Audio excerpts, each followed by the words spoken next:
मसीह यीशु के अज़ीम और जलील नाम में आपकी सलामती हो। मेरा नाम पादरी प्रोफेसर टोनी विलियम है। हमारे यूट्यूब के घराने के एक फ़र्द हैं, उन्होंने एक बड़ा लंबा चौड़ा कमेंट किया जिसको मैं आपके सामने पढ़ना चाहूँगा। उन्होंने लिखा, अस्सलाम पास्टर साहब, पैदाइश से लेकर मुकाशवा तक एक दफ़ा खुदावंद यीशु मसीह को यहूदा का शेर बबर पुकारा है, वो भी मुकाशवा में जो 24 बुज़ुर्ग हैं उनमें से एक बुज़ुर्ग खुदावंद यीशु मसीह को यहूदा का शेर बबर पुकारता है। लेकिन पूरी बाइबल में खुदावंद यीशु मसीह को बार बार खुदा का बर्रा पुकारा जाता है।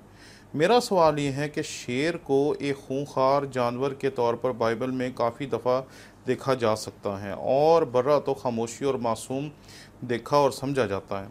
खुदावंद यीशु मसीह अपनी ज़मीनी ज़िंदगी में हमेशा बर्रे की तरह नज़र आते, फिर हमें खुदावंद यीशु मसीह को बस बर्रा ही कहना चाहिए, ना कि शेर।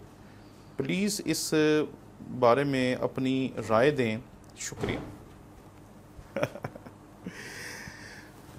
इसके ऊपर मैंने पहले भी वीडियो बनाई थी। हमारे एक प्रीचर हैं जिन्होंने इसके ऊपर बात की और उन्होंने कहा कि जी ये जो 24 बुज़ुर्ग हैं इनमें से एक बुज़ुर्ग ने कह दिया और बस बात ख़त्म। बहुत सारे अलकाब मसीह खुदावंद के ऐसे हैं जो शायद किताब मुक़द्दस में एक ही दफ़ा आए, जैसे कि शलो हैं। जब आप पैदाइश की किताब पढ़ते हैं तो वहाँ पर वो आपको एक ही दफ़ा मिलता है, लेकिन उससे हमें कोई शिकायत नहीं है। लेकिन इससे शिकायत है क्योंकि किसी ने इसके ऊपर वीडियो बनाई। उन्होंने कहा जी 12 यहूदियों में से एक ने खड़े होकर कह दिया कि वो यहूदा का बब्बर है, इसलिए उसे बब्बर नहीं कहना चाहिए, बब्बर ठीक नहीं है। मेरे एक बहुत पुराने जानने वाले हैं, उन्होंने मुझे एक दिन फ़ोन किया और कहा जी मैं आपसे बहुत नाराज़ हूँ। तो मैं कहा जी नाराज़ क्यों हैं? कहते जी आप अपनी लेक्चर्स में अक्सर यहूदा का बब्बर की इस्तिलाह इस्तेमाल करते हैं, ये दुरुस्त नहीं है, मैंने आपको मना किया था। तो मैंने कहा आपने कब मना किया? तो पता चला कि उन्होंने मुझे किसी वीडियो के कमेंट में लिखा जहां उनका नाम भी उन्होंने नहीं लिखा और उन्होंने कहा जी मैंने आपको मना किया कि आप इसे इस्तेमाल ना करें। तो मैंने कहा भाई मैं तो किसी के मना करने से मना नहीं होता जब तक खुदावंद का कलाम मुझे मना ना करे। पहला असूल जो कि गलत फहमी है वो ये है कि ये 24 बुज़ुर्ग जो हैं ये हैं कौन हैं। इसके बारे में मेरी वीडियो पहले मौजूद है, अगर आप उसे देखें तो तफसील के साथ मिल जाएगा। लेकिन मेरा ये ईमान है जो खुदावंद के कलाम के मुताबिक है कि ये जो बुज़ुर्ग थे इनमें से 12 मसीह खुदावंद के रसूल हैं और 12 जो बनी इसराइल के कबाइल के सरदार हैं, जो यूसुफ के भाई हैं।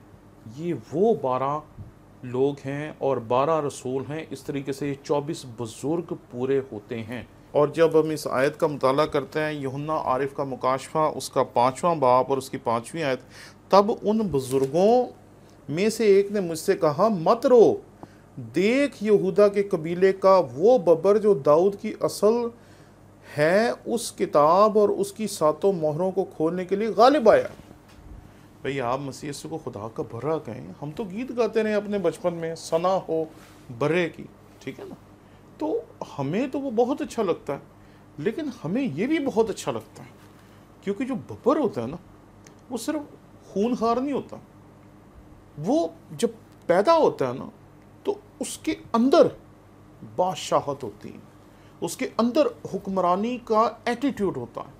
और आप इस चीज़ को ज़रा फील करने की कोशिश करें कि जब आप चिड़ियाघर में जाते हैं तो आप तमाम खूंखार जानवरों के पास से गुज़रते हुए जाते हैं और कई दफ़ा आप उनके पास रुकना भी मुनासिब नहीं समझते, बस उनको देख के बस चलते जाते हैं।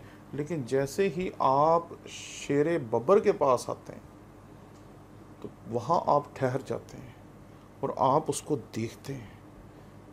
वो कैद में है और उसकी वहाँ बेचारे की कोई हैसियत नहीं होती जो चिड़ियाघरों में कैद होते हैं। लेकिन अगर कभी आप उसकी धाड़ सुन लें तो वो आपका पित्ता पानी कर देगी, क्योंकि उसका एटीट्यूड सब कुछ होता है।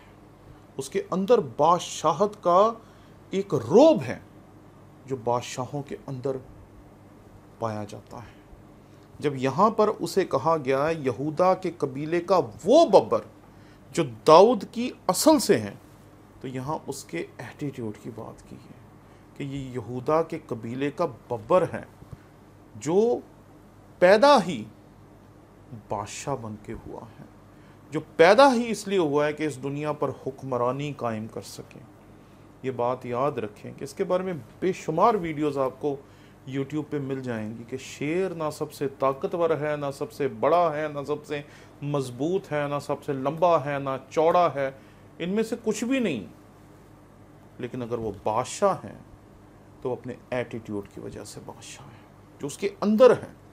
तो यहाँ जब यहूदा के कबीले के बब्बर की बात हो रही है तो ये बात याद रखें कि किसी एक शख्स को सुनकर पूरी कलीसिया के तस्वर को गलत कहने की जो सोच है, इससे हमें अपने आप को रोकना चाहिए। कई मरतबा कोई बंदा एक आयत पकड़ता है और उसी के बारे में लेके एक नई कलीसिया कभी कभी खड़ी कर देता है। और अब मैंने ऐसी बहुत सी कलीसियाएँ देखी हैं जो एक एक दो दो आयत को पकड़ के खड़ी हो गई हैं कि जी देखें यहाँ तो ये लिखा, यहाँ तो ये लिखा, यहाँ तो ये लिखा। और ऐसे बहुत से नज़रियात किताब मुक़द्दस में आपको मिलेंगे जो आयतों की गलत तफसीर की वजह से कलीसिया में परवान चढ़ गए, लेकिन हम उन्हें बिदअत नहीं कहते, क्योंकि अगर कहें तो लोग बुरा मना जाते हैं। क्योंकि जब आप आयात की गलत तशरीह करते हैं तो फिर आप एक नई चीज़ पैदा करते हैं जो दुरुस्त नहीं है। ये एक भाई ने वीडियो बनाई जिसका उर्दू तर्जमा हो गया, बहुत अच्छी कोशिश है जिसने भी ये की, जिसने अपनी अकल के मुताबिक खुदावंद के कलाम को पेश किया कि हमें उसे यहूदा का बब्बर नहीं कहना चाहिए। वो उसकी सोच है, वो खुदा का कलाम नहीं है। खुदा का कलाम मसीह खुदावंद को जो कुछ कहता है हम उसमें रत्ती बराबर फ़र्क किए बगैर उसे कबूल करते हैं, उसे मानते हैं। हम उसे बर्रा भी कहते हैं, हम उसे शलो भी कहते हैं, हम उसे सब कुछ कहते हैं जो खुदावंद के कलाम में लिखा है। ये तसव्वुर ही छोड़ दें कि किसी ने अगर कह दिया कि हमें उसे बब्बर नहीं कहना चाहिए तो उसको कहें तो अपने घर में जाए।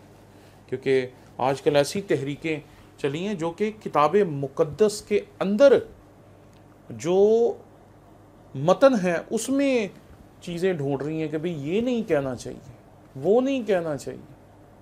तो इस हकीकत को समझें कि ऐसे बहुत से आपको गुमराह करने वाले आ चुके हैं, आ रहे हैं और आते रहेंगे, जो आपको खुदावंद के कलाम से दूर ले जाने की कोशिश करेंगे। वो कहेंगे कि ये इस्तियारा गलत है, ये मसीह के लिए इस्तेमाल नहीं होना चाहिए, ये इस्तियारा गलत है, ये खुदावंद के कलाम में ही नहीं होना चाहिए। तो ऐसी तो हमारे ख़िलाफ़ किताबें पिछले 2000 साल से लिखी गई हैं, लिखी जा रही हैं और लिखी हुई हैं। आज भी आप बाज़ार में जाएं आपको कई मिल जाएंगी। तो अगर हम लोगों की सुनकर अपने ईमान को ही गलत या दुरुस्त करार देने लग गए तो फिर तो हम बहुत जल्द गुमराह हो जाएंगे। ये बात याद रखें।